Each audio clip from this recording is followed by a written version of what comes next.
আলাইকুম এভরিওয়ান। আজকে আমি আমার পছন্দের ডিম ভর্তার রেসিপি আপনাদের সাথে শেয়ার করব। এখানে আমি একটি সিদ্ধ ডিম, পরিমাণ মতো লবণ, পেঁয়াজ কুচি এবং কাঁচামরিচের কুচি এবং সরিষার তেল ব্যবহার করব। আপনারা কাঁচামরিচের পরিবর্তে ভাজা শুকনো মরিচও ব্যবহার করতে পারেন। এখন আমি লবণ, পেঁয়াজ কুচি এবং কাঁচামরিচের কুচি একসাথে মেখে নেব। এখন আমি পরিমাণ মতন সরিষার তেল ইউজ করব।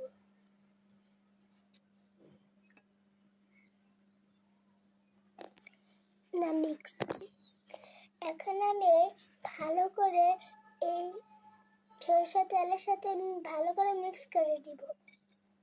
এখন আমি এই ডিমটাকে ভেঙে এটার সাথে মিক্স করে দিব।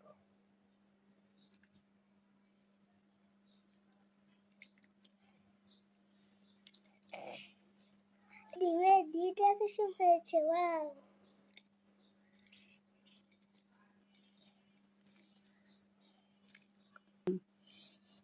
এখন ভালো মতো মাখার পরে আমার তৈরি হয়ে গেল আমার প্রিয় ডিম ভর্তা। ইয়াম্মি! আপনারা ট্রাই করবেন, বলবেন কেমন হলো।